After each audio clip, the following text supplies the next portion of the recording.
Welcome to the Impact Effect podcast. I've got Kaitlyn Marie in the studio. She is a CEO coach. She talks a lot about leadership and growth, not only in business, but things that you can apply to your life as well. I'm super excited because I know this conversation is going to be absolutely amazing based on how we met, some of the deep conversations we've had, why we do what we do, and I'm just excited to welcome Kaitlyn Marie. It is a pleasure. I'm so grateful to be here. Let's go. All right, so in Impact Effect podcast fashion, first question we kick off with, how do you define impact and show up in the world and provide positive impact today? Love it. Let's do it. Let's go right in. Let's just dive go. right in. For me, impact can look a lot of different ways, right? And uniquely to me, I think impact is helping others reconnect with their inner compass. I believe I was born to do this. And so, as you said, I'm a CEO coach. I help scale success without any burnout. And that can look different for different people. We're all uniquely made. And so the impact that I see is through the individuals, how they reconnect to themselves, how they're connecting to others, and the community within that. I love it. See, this is exactly why it's going to be a great conversation. I'm very excited. You talked about burnout. Mm-hmm. Tell me a little bit about that. I think it's everywhere, right? We are in a society, I personally feel, where it's consistently go, go, go. And for me, the outlier is that's a danger sign, is when you are so fast paced that you don't have a minute to be grateful, to stop, to think about actually what are your goals? What is your passion? Are you going toward that vision? And so burnout is so clearly evident, especially with economic climate and things that feel out of our control. Individuals love control. And so without that, and the burnout feel is pretty prevalent quite often. For the individuals that I coach, CEOs specifically, high achieving, there is that isolation feel and that it's all on them, right? And so with that comes pretty quick burnout. And so I'm here to hopefully be that partner, that consultant, that individual that they can lean on so it's not so isolated. Isolation is something that is just everywhere in every industry, every business. And I think we just don't talk about it enough. You know, at the end of the day, human connection is what mitigates a lot of that loneliness. And to not have someone to go to that understands you, that sees different through lines of how that burnout's increasing and compounding and what's going to come next, almost someone that sees the future based on your habits and what you've been doing. Is that something that you focus on highly in how you impact folks? Yeah, to me, it's really important that individuals don't forget themselves. There's a lot of hero mentality around, I need to do it alone. I can do it, so why not me? And there's such strength in leaning on the right people, leaning on the right support, being the individual that can do it, but doesn't need to. And so it's a really beautiful thing when individuals feel comfortable enough to be, one of my quote unquote rules, be open, honest, and transparent. And if you can't, then I can't help you, as well as it's not going to be as impactful, right?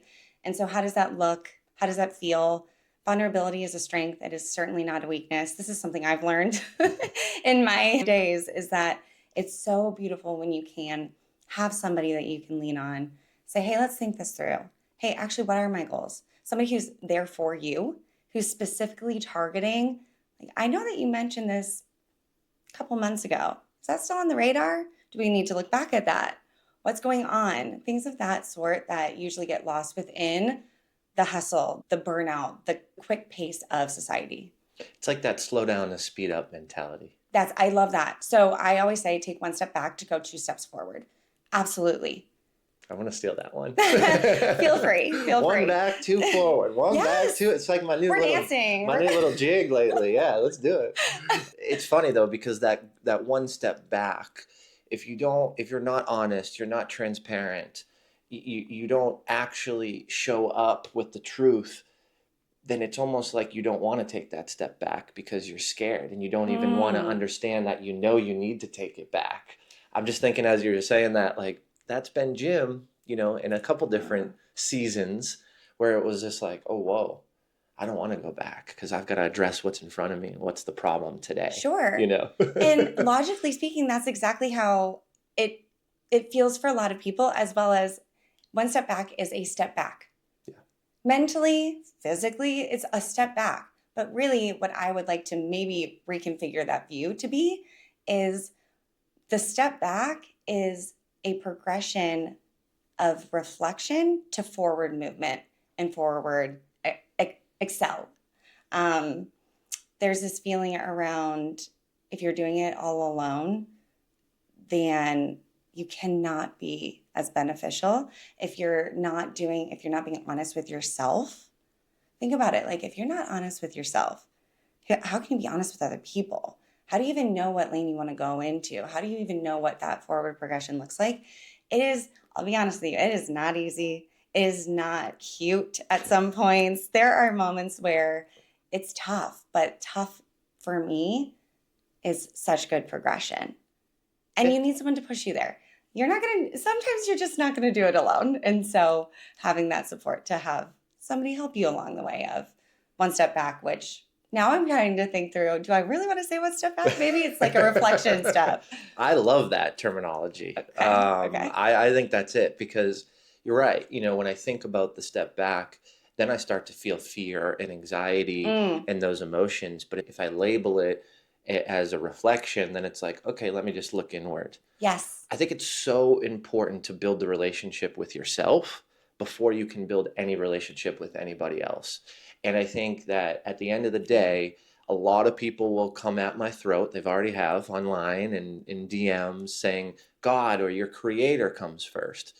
But I can make a decision to connect with the creator, connect with God or not, based on a relationship I have with myself and honesty and transparency. So for me, I actually do believe it's you before God or the creator because you can make the decision to get closer or to get farther away. And if you're not honest and transparent with yourself in that moment, then it could be something else calling you. It could be the left, the right, the light, the dark, Satan, God, whatever you want to label it. But I believe you make your own decisions, and there's downloads that can happen when you're open and available. But if you're not open and available, then how do you get those downloads? So you've got to build that relationship with yourself to make decisive, bold decisions and have conviction around what you want and what you don't want. I wonder too if maybe the individuals this is what's really unique in this day and age. Individuals can have a conversation with you and speak information or speak thoughts, and there's no actual conversation within it. So whatever you're getting, right? I do believe that everybody's voice and everybody's outlook is important. So what they are saying, I do think is important to them. Knowing though and listening and thinking it through is what I think is really like unique. And unfortunately, in that environment, doesn't have the capacity to do so. I love the idea of like when you know what you want to do, right? You know the step forward. So it's, for me, I always love listening and trying to see what other people are saying. Because for me, I listen and then I make my own choice because I'm so rooted in who I am now. I know exactly where I need to be. Now, there are some off steps. Sure, everybody has them. But with what has happened within my whole duration of life, which I'm so excited for all the future to happen, right now is the most important. Present is the thing that gets lost so quickly that nobody thinks about. So if you're rooted in yourself and you can be grateful, you can be just aware and present instead of looking at the past or regretting or looking at the future and hoping. That's also where the control and the fear happen, is when you're not presently sitting with it. So I love the idea of you knowing you and feeling rooted in you, as well as being rooted in the now. It's so important. Jinx. That's how important it is. It is. Yes. It's almost like that barometer scale, right? Where it's like the present's here, you feel aligned, you're right in the middle, you're dialed, but also knowing that the past is right here to the left and the future is right here to the right. Yes. And then for me, I don't know what your experience has been. It sounds like you're pretty dialed in, but always just a little bit like this, Hmm. trying to average the middle Okay. because I'm just not perfect with it. Like, No. I'm like, okay, yeah, well, this happened in the past. Then I'm like, no, stop thinking about that. Right. And then it's like, well, could this happen in the future? And it's like, let's just stay right here, focus on what's Yes. important. And that's the hardest thing to do. If it was easy, everyone would do it. That's what I say. If it's easy, everyone would do it. Entrepreneurship, CEO, all these things. If it was easy, everyone would do it. It's not easy. Yeah. So when you're in the now, that is a unique place to be. I think it's one of the most special places to be and also the hardest. So I have this theory about regret. I don't believe in it. I don't see it as regret. I don't see it as something should have changed. I see it all as learnings. So that's why for me, going to the past is not as, it doesn't feel as difficult if it does, my mind goes there because it's what did I learn to then bring into this moment? Gotcha. Right? And so the future, though, it's all about control and fear. And those go hand in hand. It's a very unique hand in hand, too, because people control because they have fear. Right? So if you're That controlling makes because sense. you have fear, then what's happening is you're not moving forward, or you're moving forward not in a rooted place of true conviction and true awareness. So you're moving to move instead of moving correctly and moving in the right direction. It's So that that's work harder opposed to work smarter almost. absolutely, absolutely. It to me, it's a little dangerous to move with momentum without concrete grounding. It's powerful. I gotta take that one in there for a second. See, you're being in the present. Yeah, Taking it in, you're being in the present. That's beautiful. it's something that I'm very futuristic. I'm very fast paced. I'm always thinking two steps ahead. And you're right, it comes from fear, right? Mm, It comes from that place of, well, this happened in the past, so I'm going to get ahead of it and I'm going to predict it and I'm going to analyze it and I'm going to look at it and I'm going to make a decision. And then it's like, I spent all that time yes, because of something that happened in the past that's not even happening today. So when I utilize energy, and because I equate my energy to my time and my time to my absolutely. energy, then it sucks energy as well. So it's not even just a displacement of time, it's a displacement of energy. And time for me is the most important commodity. You will never get it back, and it is the most important. And so, this practice is so hard, by the way. It's not something that you wake up one day and are like, I'm present. It's a awareness of when you start diverging into that fear-based feeling, you just root yourself back. When did when did this all happen for you? The awareness of present. Like when did you start focusing on it and were you not so present previously? Like can you bring us back to that Mm, time period where you really found and stepped into that change maybe? yeah, it's a learned experience. And so I'm still practicing it. I am not at any way, shape, or form perfected it. I also don't like the word perfect. So I don't use that word really at ever, if often, just because that's that is somebody else's expectation in their own mind that you will never get to, as well as yourself. So when I think back to this practice, I think back to when I knew I was out of alignment. And that was probably around 3 years ago, where something was out of alignment and I had to really root into who am I? What am I doing? Is this the right thing? Am I helping the people that I need to help? Am I living the daily life that I want to live? The answer was no. And so when the answer is no, then comes the really, really hard work. And the really hard work is the stuff that really sucks in the moment, but is exponentially beneficial for you in the long run. And after I figured that out around, okay, I wasn't rooted. So what does that look like? Working out again, putting myself first. Now, the whole putting myself first in the realm of work, in the realm of social, in the realm of home life, that's a hard one to do, especially when people aren't used to it and you have to flip. How did that feel in that moment when you were making those changes? You said it was tough and it's really hard, but like Yeah, was it stressful? Did you lose friends? Did you not align with people you've known for years? Like what yeah. was that separation of old self to new Kaitlyn Marie? I found my voice.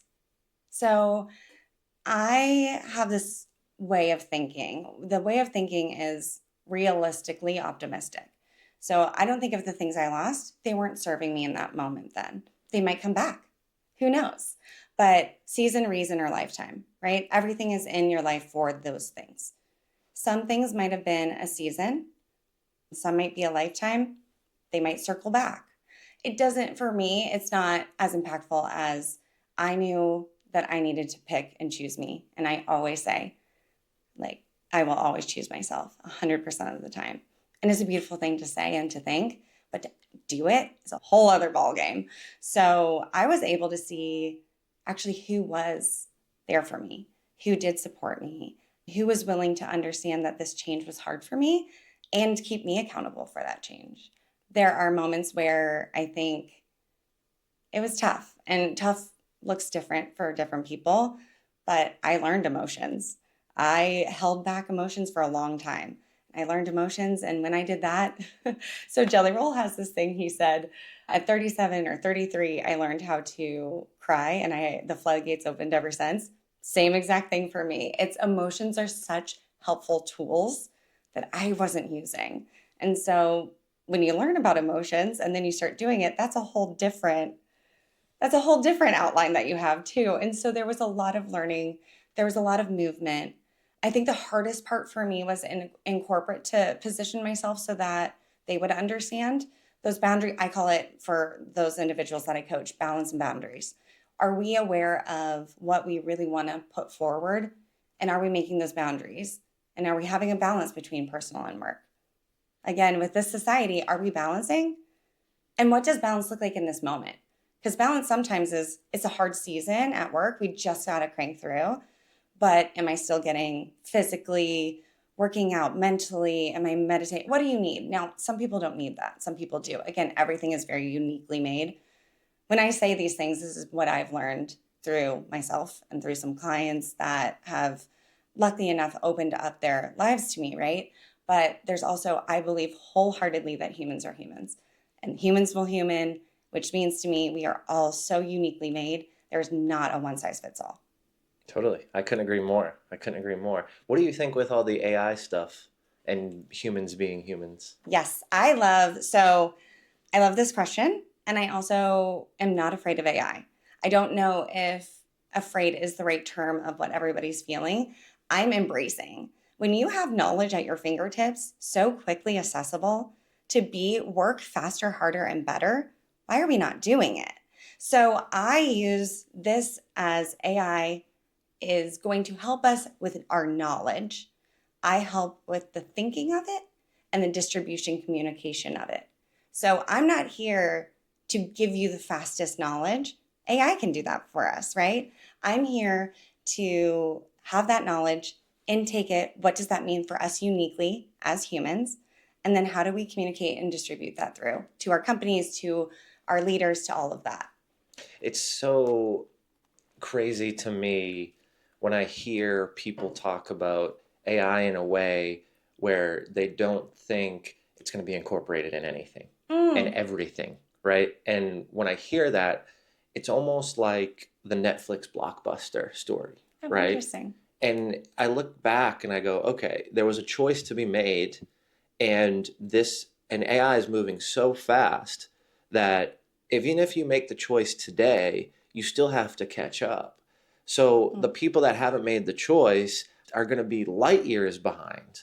And then the workforce is going to adapt to the utilization of AI at a widespread pace, meaning if you don't know how to identify it, utilize it, and then broker it, I think that you are going to be the person who loses their job in the corporate Mm. setting. And I hate to be that pessimistic person, but you had used the word earlier, realistically optimistic. That's realistic to me based on what I've seen, based on people I've hired. Like every person I've interviewed in the last 3 months, their resume was written by ChatGPT. Hmm. Every person is reading off a teleprompter right next to the computer screen as they're doing it. Like I'm watching this stuff happen, Mm. whether it's a teleprompter, whether it's their resume up that they faked from ChatGPT. But Interesting. like I'm visualizing, because I love body language and I like to read it. Yes. And it's a little bit harder on Zoom, but still I can pretty much see what's going on. And that just reflection, it's either, a level of not having confidence or they're reading something, right? Because they Interesting. wouldn't look me in the eye when I asked a deep question. They kept going to the side. That's not a bad thing, right? Because that can really, to write your resume with AI can really retool how you communicate, what language you use around the true, honest skills that you have, right? It's like you can be the best kept secret because you don't know how to use a resume correctly. I think the soft skills and why humans aren't going to get replaced is because you have to identify and analyze that human. So I think body language is going to increase. As you know, you read someone's body language 5 seconds before verbally they say something. You're going to have to analyze, is this the truth? Is this an assumption? You're going to have to get really good at asking good questions to understand the depth, right? I went to a webinar the other day and someone had put it on around communication. And I asked 2 questions. I was lucky enough to, in the 40 people that were on, to get my 2 questions in. And there was no depth behind it. It almost was, to me, was like, did this person outline a course on AI, practice it as a speech, but not understand the concept, right? So I think there's different roles, different positions that you can use AI. I say AI is the shortcut. Don't shortcut the shortcut, right? Like use it, gain the knowledge, make it your own, understand it, add this, delete that, and present it. But I think at the end of the day, you're going to see different variations of it. And I think you can use it. I think you can understand it. But I think you need to also understand how to identify it. That's an interesting concept. So for me and how I think about it is you have to embrace the change. And that goes right back into control and fear. So if you're trying to control something that is so aggressively aware of knowledge, it is a knowledge base. Just embrace, in my opinion, but that looks different for different people. People notoriously have an awareness of their early adopters, they're late adopters. Like we all know that bell curve, right? And so when individuals will notoriously just get there when they get there. What I feel like as an AI stance is embrace it for its knowledge, but do not utilize it for your thinking or for your communication. And those are completely different things. And humans need humans.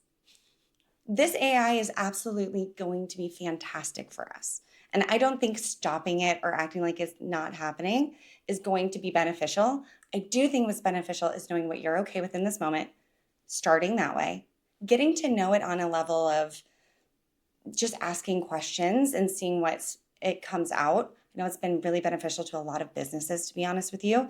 It can make and intake information in Excel sheets and spew out a really beautiful PowerPoint.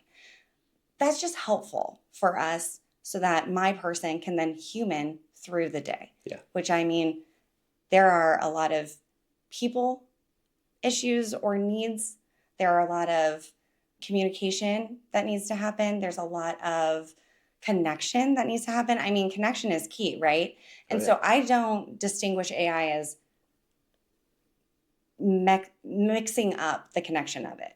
I think there's such beautiful assets to what it can do, and also that humans always will need humans. Let's go. Humans will always need humans. Yes. And did you see, I believe I saw Gary Vee at one point saying that he sees like 10 years, 20 years down the line, people are going to be paying other people to take walks with them just because it's so AI focused.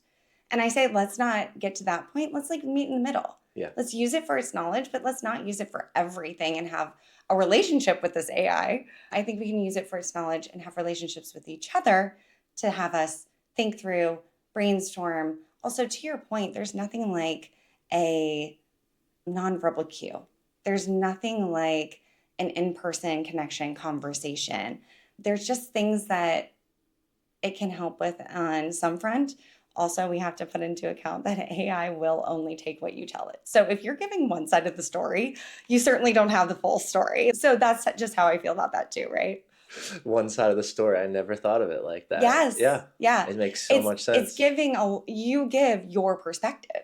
So it's giving you information based off of your perspective. Let's say you're using it for a coaching aspect, or for, I know some individuals use it for a therapy aspect. I love the idea of it. Just use it for what it's good for: information, knowledge, intel. And the human aspect of it, individuals are saying that it's going toward that. I don't know. I'm here to see what happens. Where it goes. But I am also very aware that there's nothing like an in-person conversation with two people who are in the same room. Totally. A question that I was thinking about from earlier that I didn't have the chance to ask you when you were talking about your work and the CEOs and the impact. Yeah. Can you describe to us what typical CEOs are going through at that level, that high level of business? Like, is there a reoccurring theme that you see? I know everybody's unique and I totally understand that, but is there something that you see consistently happen over and over, or issues, problems, things that people want to work on specifically? Can you kind of just share some of your experiences with your clients? Of course. This is my favorite topic. So what's really unique is I get a view into a world that, again, I'm just here to help people. I'm here for them to see their own light. I'm here for them to know that they have everything within them. And I'm just a helpful stance on the side to make sure that they keep going forward. What I'm seeing in a large scope is there's a couple of things. There's always going to be lack of alignment on the high end. And when I say always, it feels aggressive, but individuals come in as themselves on a leadership team. And communication is so key. And when you said stuff around questions are so important. The power in questions, I could not tell you enough how important it is, because the way you ask something, they will answer completely different, as well as the way that you hear something is very different. So I always repeat back what I think I'm hearing just to ensure that it's correct, right? Yeah. So the alignment is always going to be there. I think right now, with everything going on with AI, everything going on with the economy, everything going on just in general, there's a sense of let's really hold true to the leadership team that we have alignment. So I'm seeing a little bit of lack of alignment. I'm seeing a little bit of poor communication throughout either them and what they need from their team, and or them and what the company is receiving, as well as isolation. So in a personal sense, there's an isolation there. There's delegation that I'm seeing, that either too much or lack of. There's a lot of... It's a great point. Delegation, too much or lack of. I think there's two sides to delegation that can plummet you and your business. And I'm so appreciative you just said and gave us that spectrum. Because as I teach this and talk about this often, people are like, oh yeah, I delegated all my communication to AI, and a client of mine was down $240,000 year over year. I said, what's the one thing you changed?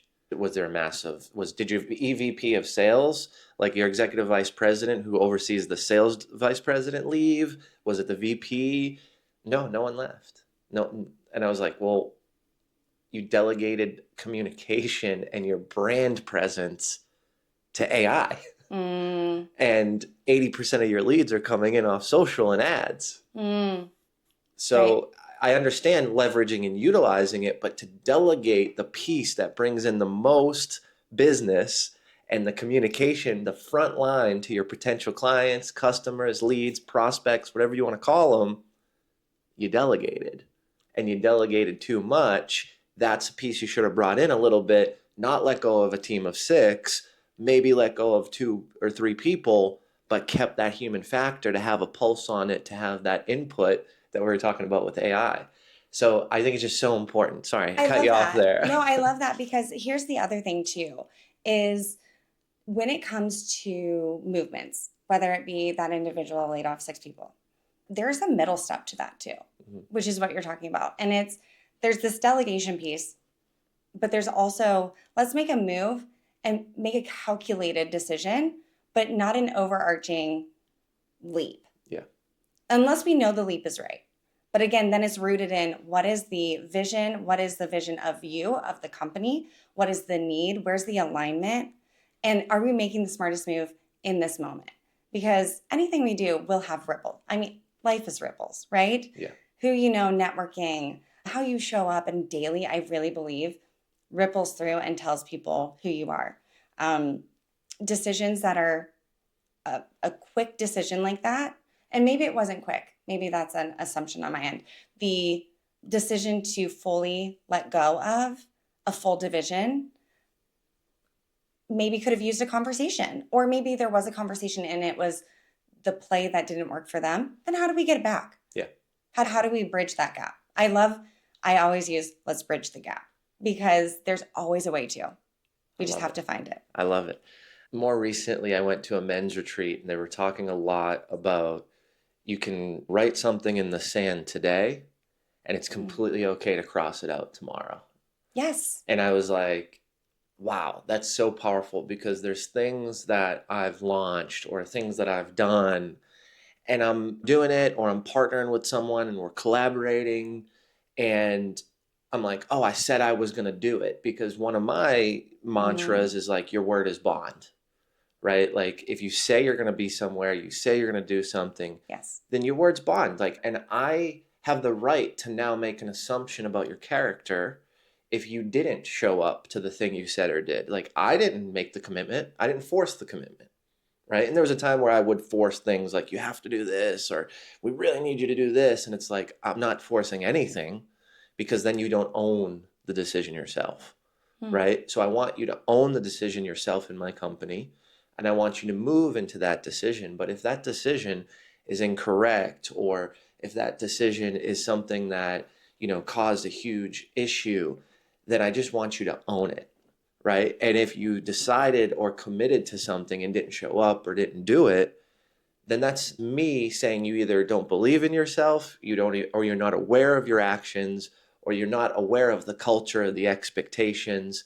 And in most cases, and I hate to say this, but like societal norms, right? There is societal norms that say if you're not going to do something or you're not going to show up, you should probably just let someone know, right? So you've got some of those things that happen. As I'm working with people, and especially people on the team, it's just really interesting to think through the concept of like your word is bond. But now I look at it from that other angle of like, okay, well, because I said something doesn't mean I need to live with it forever, but I need to fall on the sword myself, right? And I often use that term, fall on the sword, meaning like if something's messed up, own it. Like someone canceled on me that I was super excited about to have dinner with. I was on the way to that dinner and I text them, say, hey, see you soon. I'm so pumped. That person called me. They were empathetic. They were apologetic. And they're like, man, I've got a family commitment. I didn't throw it on the calendar. I'm so sorry. And it was like, that's, to me, is a societal norm, that the right thing to do, but often some people don't do that. So when it comes to that word as bond, I feel that and I want that, but it's also that other position of like, well, maybe I made a mistake. Maybe I said something I don't believe anymore. Maybe I didn't have all the information. At least communicate that. And then that's also okay. It's okay to cross out what you wrote in the sand yesterday because you've got more information, you don't believe it, or it's not right for you. And I think that goes back to what you were saying of like the relationship with yourself and stepping into yourself. It's okay to say, this doesn't align anymore. I don't want to do this anymore. And when I look back on it, my gut always tells me to cross it out in the sand, or to not work with this client, or to not partner with this person. And every time I've pushed through that, there's been bigger issues, more problems, more stress, and not that level of alignment that we've been talking about.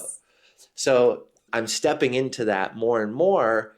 And it's a beautiful thing because I'm not perfect, like we talked about. That word doesn't exist. I don't have it correct all the time. I may say something, I'm on camera like all the time, I feel like lately. I may say something that I later learned, literally 2 hours later, I'm like, oh, that was incorrect to say. Like, I'm okay to say, I messed up. Let's cross it out of the sand. This is what I believe today. I love that. Have you experienced any of that? Have you gone through any of that in your kind of transformation and your growth? Yes, so commitment for me is key. Commitment to my word is very important because you are what you say and you say what you are, right? I think what's really unique is, to me, communication is as key, if not on similar playing field. And communication to me is knowing that they can receive it very differently And but the intent behind that communication is so key. So to your point of this individual for dinner who wasn't able to make it or something happened, right? Within their calendar and family commitment, they showed up, communicated, and told you exactly, vulnerably said, I messed up. I'm human too.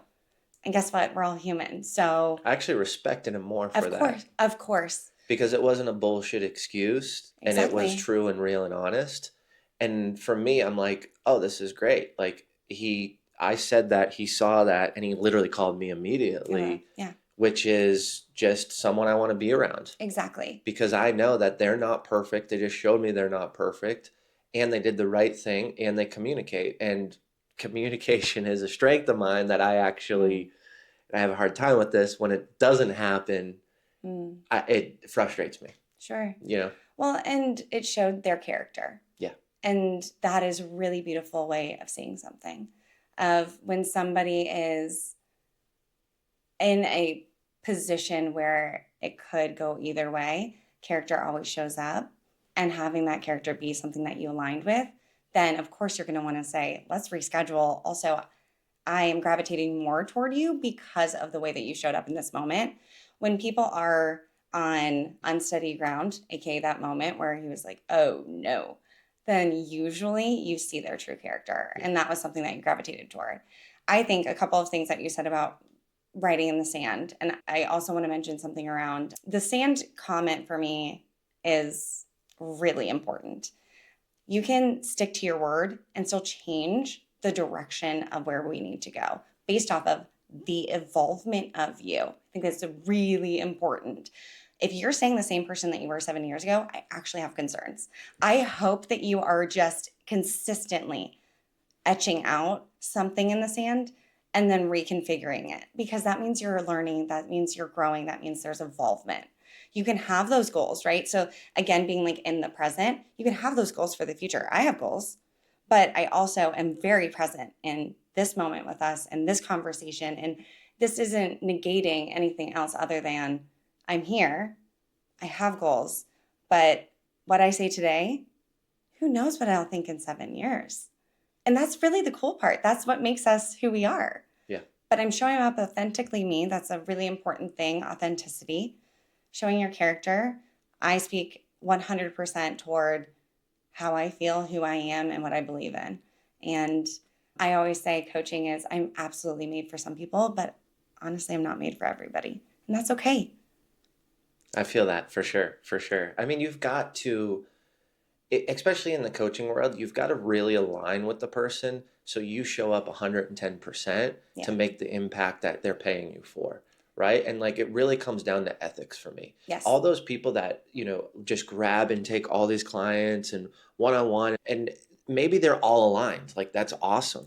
But then you go read comments online and it's like this happened or this happened and this didn't, and it's like, okay, that's probably because there wasn't alignment in that one-on-one work. So is it really hurting your business and you to go and work with those people that you don't align with? I would say 100%. I think that is the demise to your business if you just consecutively and consistently do that over and over and over. And to me, ethics is extremely important. It's why I left corporate. It's why I left a job after 11 years. It's why I left partnerships because that is extremely important to me. So, how do I show up? How do I continue to do that every day? It's an evolution, like you said. It really is. And I'm not here to waste anyone's time. And I know that they don't want their time wasted. So that's also the other side of it. I can't be helpful unless they feel comfortable with me. And trust takes time. And all of this I very much know too. So it's just, is it the right fit? As well as what I am rooted in is who I am. And that's going to evolve, hopefully get better. But that's going to evolve. And I'm not here to change anyone. That's the other thing. I'm just here to guide. I'm just here to lead. Again, the thing that I think everyone's here on the planet for a specific purpose. If they've found it yet, great. Honestly, amazing. If they haven't, I love that people are still hopefully searching for it. Mine is to help, just to make people know that they are worth it. They're worthy. They can do it. They have it in them, but also it's okay to lean on others. There's all of these aspects. To be that support for somebody is really a unique and special opportunity. You had mentioned when I was asking you about the CEO's communication, and then you had just mentioned a couple minutes ago about two important things around communication, what you're saying and how it's being Mm. received. Can you talk just a little bit about the difference of those two things and how you've seen it show up in a lot of CEOs' work, and then the positive or the negative effect of doing vice versa? Yes. This goes for CEOs, this goes for any human, this goes for relationships, this goes for everything. What you say and what's received can be vastly different. Putting it outside of CEOs for a moment, just in a relationship setting around, let's say, a spouse or a partnership. What they hear is, I'm not available for dinner. But what you said was, I am so sorry that I have to work a little bit later because this project is happening and I can't get to it. And it's due, it's a timeline, it's deadline. But what they hear is, I'm not important. You didn't choose me. And so, again, if there was a middle ground of vulnerability to come into that and say, hey, like, I love, respect, and care for you. I'm so sorry. This is tonight's priority, but can we move it to tomorrow? That's completely different. So it's being able to have that communication and be vulnerable enough to say it. So I'm very expressive with my face. And so with CEOs, when we hit a certain point, I do all of my either in person, my coaching sessions are in person or on Zoom. And so facial expressions, again, humans, being humans and having those nonverbal cues are really important to me.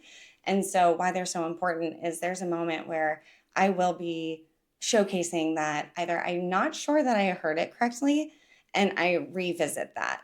And so if I didn't hear it correctly, imagine how many people who don't feel comfortable enough telling their boss that they didn't hear it correctly wasn't heard. So it's the ability for me to be a spokesperson or a fly on the wall or a different perspective of the communication that thought was sent out or thought was received and really though wasn't received at all.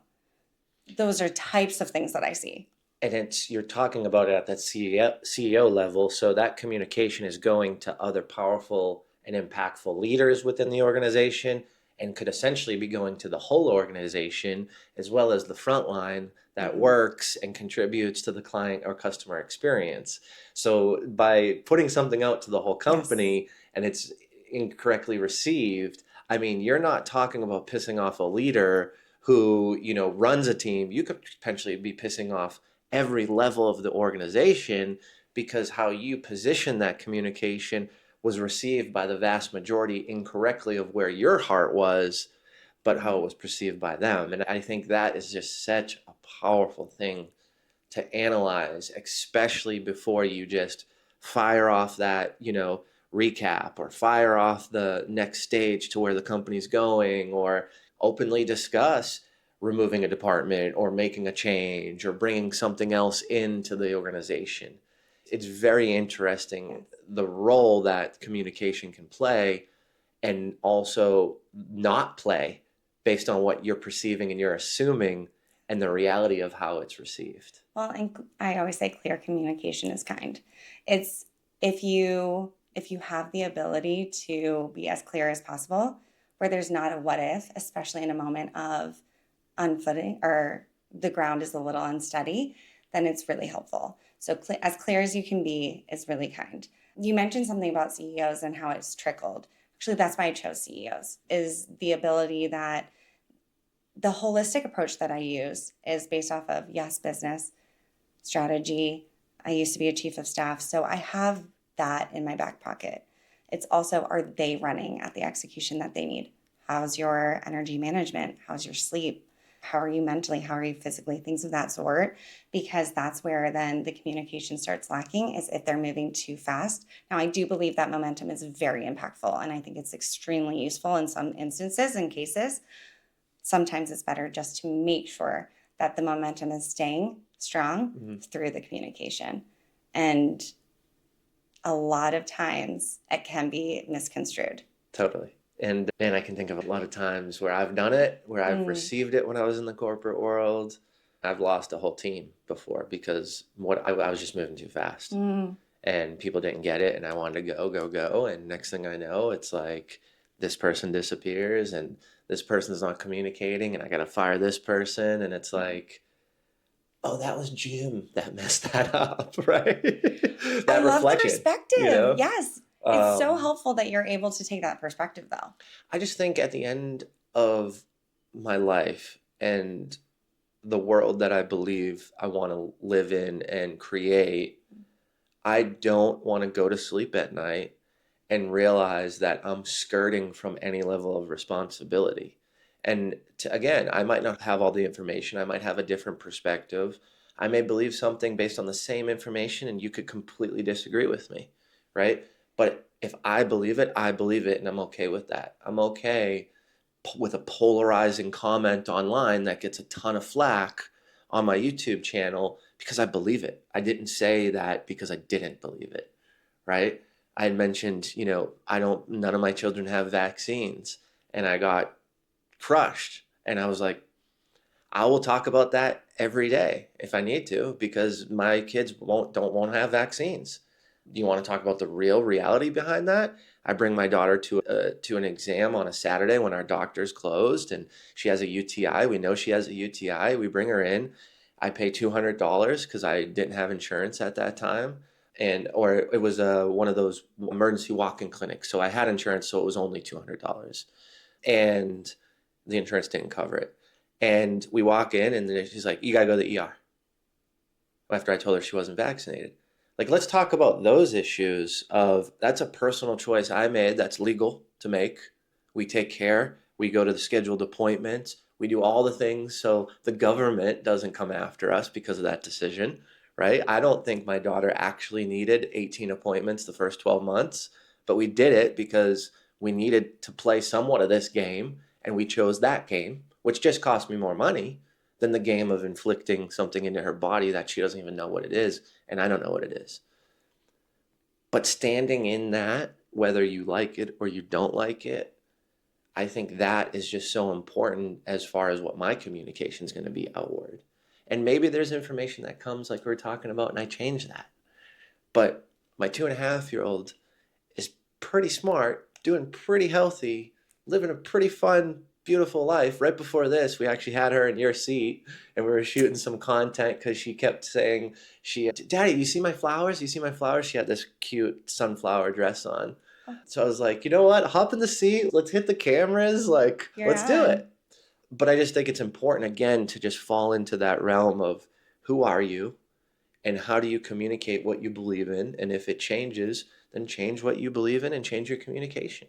Well, and It's I think, okay. yeah, I think what's beautiful in that example that you just gave, polarizing views are polarizing, right? The polarizing view that I have is based off of me and my work. So the only thing that I say is if you don't feel like you need to grow, that you know it all, and that you are in a lane that no help is necessary and no support is necessary, that's my concern. That is my actual worry, and it's slightly dangerous. Outside of that, there are things that COVID, lack thereof COVID anymore, there's religious views, there's vaccine views, there's political views, there's all these things that are polarizing. It's the way you communicate them, in my opinion, and that it's not, I'm trying to tell you what's right. It's I'm sharing what I feel. And if it comes from an approach of honest to goodness care and honesty, and this is your truth, but also the openness that others can have other ideas, and you might change your mind within, you're evolving daily. I personally am evolving minute by minute, and I love that. But I'm also listening. I'm listening into what are people saying. I do have my views. I do have my rooted ideas. Some of them might not hit the way that it would hit for everybody, but I want to communicate through that because communication is so key. Listening is so key. Asking the questions, being open, being able to learn, to listen, to grow. All of these things to me equal the way that I hold true and how I hold true to myself, how I want people around me to be, as well as the CEOs that I work with. They all are very open. Now, some have polarizing views as well. That doesn't deter the fact that they are growing and they're evolving and learning. And so the view is, for me, is that might be something that you're getting a lot of YouTube hit on, right? Also, the internet is very interesting. I think a lot of people, whether it's Zoom or YouTube or anything online. You can hide behind even remote work, to be honest. You can hide behind a screen. And as we said, even from the start of this, being human is so unique and so beautiful that I want people to just zone into the fact that it's okay to fear. It's okay to feel like you need to control to subside the fear. It's okay to think long term, but it's really good to be present. It's really good to be honest and not to use this barrier of technology as a barrier. It's to use it as a way to communicate effectively and efficiently. Now we can talk to people from all over the world at any point. Have it be something beautiful instead of having it be isolating, in my opinion. I couldn't agree more. Couldn't agree more. All right. Well, thank you so much for the episode. Wow. We talked about We went everywhere. delegation, burnout, CEOs, leadership, Yes. personal life, business, being you, Yeah. developing the relationship that you love to look at yourself in the mirror. Yeah. What a great conversation. Thank you for being Authenticity. here. Yeah, it's been my pleasure. And honestly, I just want to end with, if anybody ever feels like they're alone, they're not. There's always somebody or something. Just reach out, be honest, be vulnerable, be open. It is worth it. And it's just the most important thing that there are people on this planet, on this world, who are here to help. And that doesn't look like a coach all the time. It can just look like an acquaintance that you might not know. Just be vulnerable enough to open up and ask and start a conversation, because it's amazing where it can go if you just put yourself out there just a little bit more. But I do want to say, if ever anybody needs me, KaitlynMarie.com. I'm on socials as well, LinkedIn.